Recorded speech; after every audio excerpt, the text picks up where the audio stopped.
So today, I want to talk to you about becoming a world citizen. But before we do that, let me remind you of something that I've told you before. Mrs. Santa, the elves, the reindeer, we all work all year so that one day at Christmas we can give presents to everyone that we can find.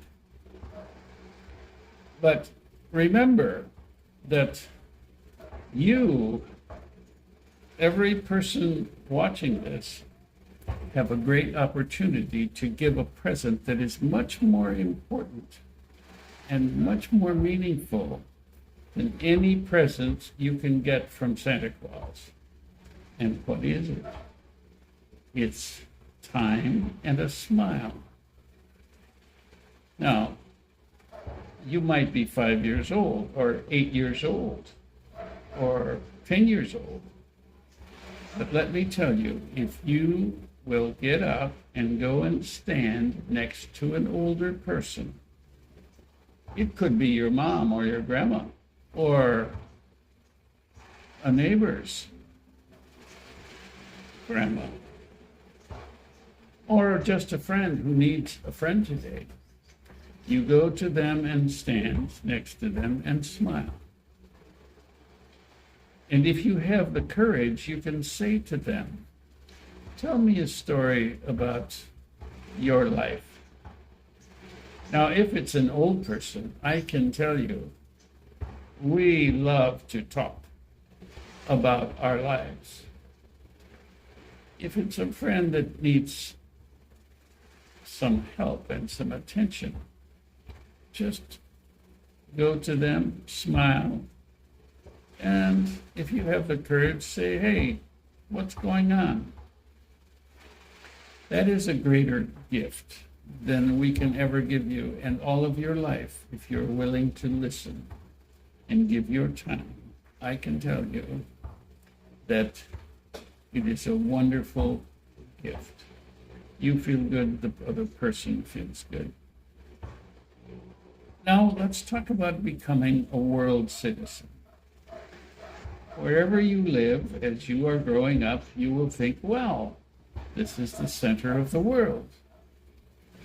But now, because you have a laptop, or you have a cell phone, or an iPad that you can use, you can inquire and see where other countries are.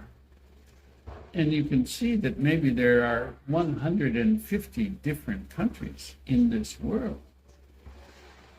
And maybe 150 different languages. And each country has what are called dialects. That is, the language is a basic language, but in many cases, it is spoken in different ways, and those are called dialects.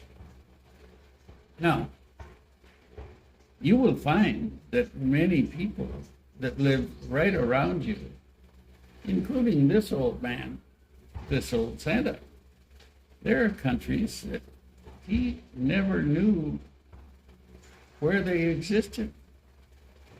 He had to go to Indonesia to find out where it was, and to find out that maybe there are as many people in Indonesia as there are in the United States.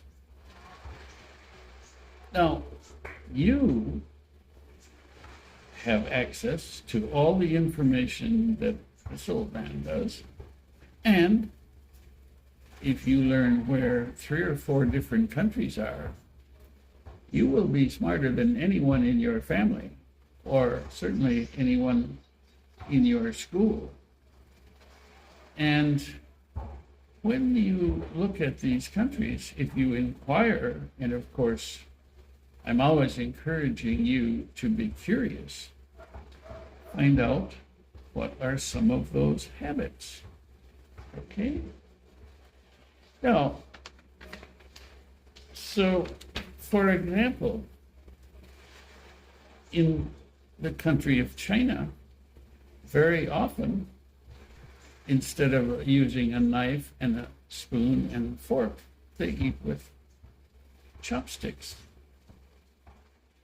In India, when you greet someone, very often, someone will say namaste, which means I would like to be in your shoes, and it is a greeting. It's a very lovely greeting. Each country has its own systems of manners, so that when you take a look at your map and you begin to look at